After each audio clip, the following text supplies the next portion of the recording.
Good morning, student. Today your topic is how to prepare journal entry. How to prepare journal entry. Before the making the journal entry, you should learn rules of debit and credit. Yeah, you should knowledge of rules of debit and credit. बिना आपको debit and credit rules के आप general entry बनाना possible नहीं होगा। सबसे पहले आपको क्या लर्न करना है, डेबिट और क्रेडिट रूल्स लर्न करने हैं, जो आपको मैंने 3 रूल लिखाए थे, मॉडर्न अप्रोच के अकॉर्डिंग और सेकंड ट्रेडिशनल अकॉर्डिंग। आप किसी भी एक अप्रोच को आप याद करते हैं तो आप जनरल एंट्री आराम से बनाते हैं। हम यहाँ पर सिखाएंगे आपको ट्रेडिशनल अप्रोच से how to make prepare journal entry. So one question I solve, now we can say a example I explain, and firstly you will do same example in your copy and do practice 2 and 3 time, then you make next question. Start करते हैं question example. Pass journal entry in the books of Siyaram and sons from the following transaction. Siyaram and sons से एक firm है, वो जो business start कर रहा है, उसके बिजनेस में कुछ ट्रांजेक्शन्स हुए हैं। वो ट्रांजेक्शन्स क्या क्या हैं पहले देखते हैं। 1 January 2020 Siyaram and sons started business with cash ₹50,000। कितने का Siyaram and sons started business with cash ₹50,000। जो स्टार्टिंग में जब कोई भी मतलब जो भी प्रोपराइटर होता है, सियाराम कौन है, ऑनर ने अपने बिजनेस में कितने रुपए इन्वेस्ट किए, 50,000। ये क्या कहलाती है, कैपिटल। मैंने स्टार्टेड बिजनेस कैश क्या कहलाई है हमेशा, capital. First point. Second Jan purchase goods for cash ₹20,000, और उसने गुड्स से परचेज किए कितने के, 20,000। फोर्थ क्वेश्चन है ट्रांजेक्शन। 4 तारीख को उसने क्या करा, क्रोनोलॉजिकल ऑर्डर में ट्रांजेक्शन हो रहे हैं, देख रहे हो ऑर्डर वाइज, डेट वाइज। पहले 1 तारीख, फिर 2 तारीख, फिर उसके बाद 4 डेट को है। Purchase goods from Subhash ₹12,000। Subhash से गुड्स खरीदा। देखो यहाँ पर नो कैश लिखा है, यानी कि सुभाष हमारा क्या होगा, जब हम किसी से ऑन क्रेडिट में गुड्स खरीदते हैं तो वो हमारे क्रेडिटर कहलाते हैं, यानी कि सुभाष को हमने पेमेंट करनी है फ्यूचर में, अभी उसको दिया नहीं है, लेकिन सुभाष ने हमें गुड्स दे दिया है 12,000 का। Fifth point, purchase furniture for cash ₹6,000। हमने यहाँ पर परचेज फर्नीचर करा है, यानी कि एसेट खरीदी है, तो एसेट के लिए एसेट वाला रूल लगे, और वो भी कैश में ₹6,000। 10 है आपका, 10 डेट को आपने खरीदा। Paid cash to Subhash ₹8,000। हमने जो सुभाष को अपने गुड्स से खरीदा था उसको पेमेंट कर दी है 8,000। 12,000 में से 8,000 आपने उसको पेमेंट कर दी। आपके 4,000 और रिमेनिंग है पेमेंट करना सुभाष को। 16 purchase goods from Ravi for cash ₹7,500। इस 17 को है आपका परचेज गुड्स फ्रॉम रवि ₹5,000। 20 को है बॉट मशीनरी फॉर कैश ₹8,000। 27 को है पेड रेंट ₹400। 31 को इंटरेस्ट रिसीव ₹1,000। मैंने आपको ये रूल्स पहले भी लिखा रखे हैं, फिर मैंने क्वेश्चन को सॉल्व करने से पहले मैंने कहा रूल्स को एक बार रिवाइज करना इंपॉर्टेंट होता है, क्योंकि एक ट्रांजेक्शन के 2 एस्पेक्ट होते हैं। ये जरूरी नहीं कि एक ही रूल दोनों में लग जाए, एक ही ट्रांजेक्शन में दोनों मतलब डेबिट और क्रेडिट एक ही आ जाएंगे, ऐसा नहीं होगा। एक हो सकता है कि पर्सन का डेबिट होगा तो नॉमिनल का क्रेडिट होगा, और अगर पर्सन का क्रेडिट होगा तो नॉमिनल का डेबिट हो सकता है, या एक ही ट्रांजेक्शन में। अभी आपको रूल फॉलो करते वक्त बताऊँगा। पर्सन के लिए debit the receiver, credit the giver. Real के लिए debit words come in, credit words goes out. Nominal के लिए all the expense losses are debit, all the incomes and gains are credit. ये आपको हर स्टूडेंट को पता होना है। These are the golden rule of the account. अब आपका क्वेश्चन को कैसे सॉल्व करते हैं देखिए। ड्रॉ आपको कल फॉर्मेट एक्सप्लेन किया था। Journal of the Siyaram and sons, date, particular, ledger folio, amount debit, amount credit. देख रहे हैं आप, 5 कॉलम ड्रॉ कर रखे हैं। अब पहला ट्रांजेक्शन आपका क्या था, अगर आप क्वेश्चन में आते हैं। परचेज गुड्स ना, Siyaram and sons started business cash ₹50,000। 1 जनवरी को सियाराम ने 50,000 के गुड्स को क्या किया था, बिजनेस में लगाए थे। एक तो सबसे पहले कॉन्सेप्ट आपको क्लियर करना होगा कि जो बिजनेसमैन होता है और जो बिजनेस होता है both are the separate entity. Business और बिजनेसमैन दोनों क्या होती है, सेपरेट एंटिटी होती है, दोनों एक दूसरे से क्या होते हैं, अलग माने जाते हैं। अब यहाँ पर बिजनेसमैन कौन है, सियाराम है। तो जो प्रॉपर्टी ऑनर है वो अपने बिजनेस में पैसे लगा रहा है, कितने इन्वेस्ट कर रहा है, 50,000, तो उसको हम बोलते हैं कैपिटल जो इन्वेस्ट करता है। अब बिजनेस में पैसा आया, बिजनेस में पैसा लगाया तो बिजनेस में पैसा आया, कैश अकाउंट डेबिट, यानी कैश आपकी एसेट होती है। सबसे पहले आपको ये चीज़ बता दूँ कि कैश क्या होती है, कैश एसेट होती है। एसेट के लिए आपको कौन सा रूल लगता है, ये वाला मैंने पहले एक्सप्लेन कर रखे हैं आपको, डेबिट वर्ड्स का मीन, तो इसलिए एसेट डेबिट हुआ है। ये कैश अकाउंट डेबिट, कैश क्या हुआ आपका, डेबिट हुआ है। इन्वेस्ट कौन कर रहा है, सियाराम, तो ये पर्सनल अकाउंट में आता है कैपिटल, मैंने ये भी क्लेरिफाई किया, तो कैपिटल किस अकाउंट में आता है, ये भी मैंने आपको नोट्स दिए हैं, टू कैपिटल अकाउंट। तो ये आपका टू कैपिटल इसलिए हुआ, या सियाराम कैपिटल अकाउंट भी लिख सकते हैं हम इसको। तो cash account debit to capital account, तो हम इसको शॉर्ट के मतलब ये नीचे हम बता देते हैं कि सियाराम ने बिजनेस स्टार्ट किया, इसलिए नरेशन लिखा जाता है। तो पहली एंट्री आपकी जब भी बिजनेस स्टार्ट होगा तो एंट्री क्या होगी, cash account debit to capital account. तो 50,000 आपने डेबिट में लिखे और 50,000 आपने क्रेडिट में लिखे। ये इसका लिखने का मेथड होता है, ये थोड़ा मार्जिन यहाँ से लिखना होता है, नहीं तो आपको इसके एकदम कैश के नीचे लोगे तो रॉन्ग माना जाएगा।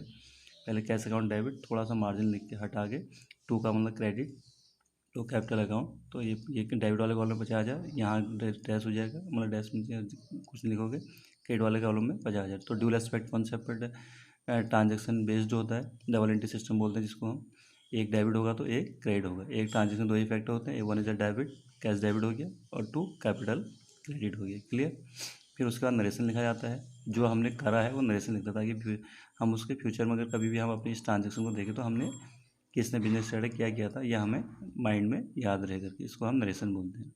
बीइंग, और इसको शॉर्ट से शॉर्ट लिखते हैं, being Siyaram and sons started business with cash, ये अपनी लैंग्वेज में आप लिख सकते हैं, पहला क्वेश्चन। अब दूसरा ट्रांजेक्शन आओ, दूसरा ट्रांजेक्शन आपने क्या है, परचेज, यहाँ देखिए 2 जनवरी को, परचेज गुड्स फॉर कैश ₹20,000, तो आपने कितने का गुड्स खरीदा, 20,000 का। परचेज गुड्स फॉर कैश कितने का, 20,000 का। अब यहाँ पर गुड्स खरीदा है, परचेज क्या होती है, एक्सपेंसेस होती हैं, गुड्स के साथ परचेज एक्सपेंसेस हो जाएगी।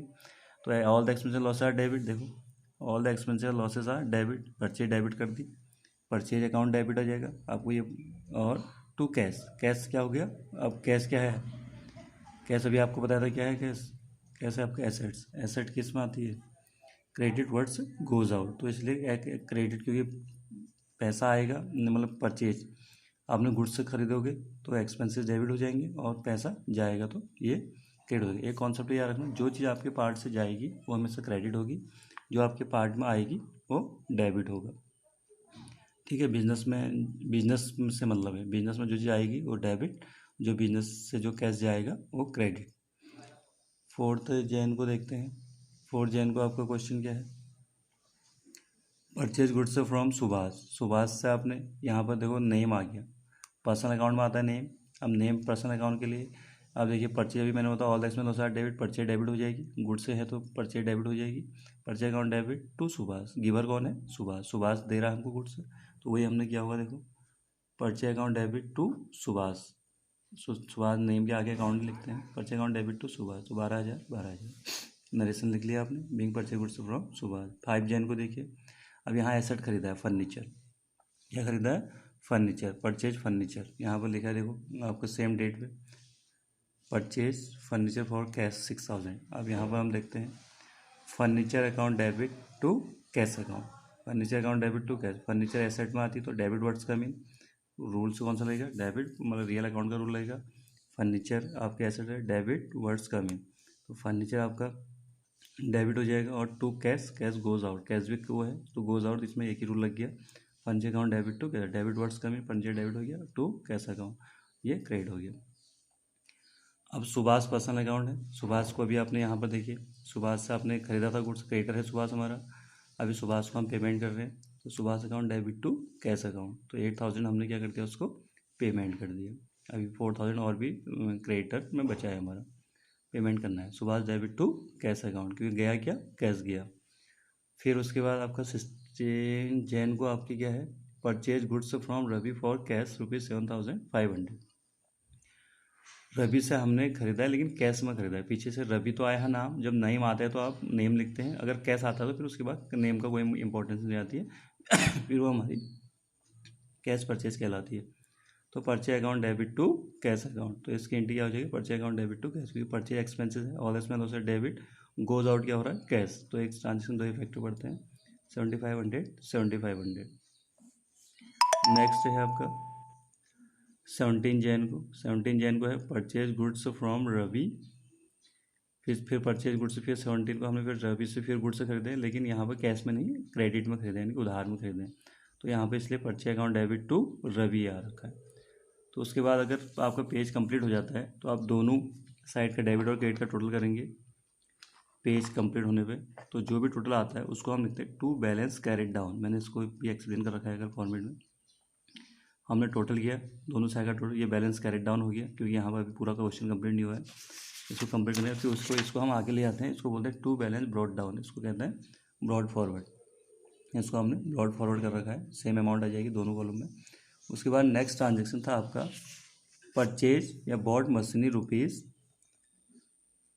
8000। हमने मशीनरी खरीदी है कैश में 8000 में। मशीनरी कितने खरीदे, 8000 के। तो machinery account debit to cash, यानी कि इसमें एक ही ट्रांजेक्शन उसमें लगे दोनों, मशीनरी भी आपकी एसेट है और कैश भी एसेट है।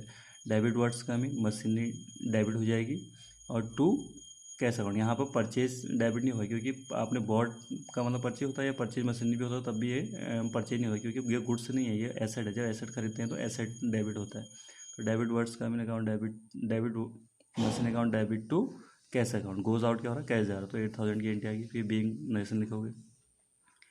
नेक्स्ट 27 को आएगा आपका, आपने क्या कर रखा है, पेमेंट कर रखा है किसी को रेंट पेड या amount paid, rent paid to, क्या कर रखा है आपने, देखिए रेंट कर रखा है 400 का। 400 का क्या कर रखा है, रेंट पेड किया है।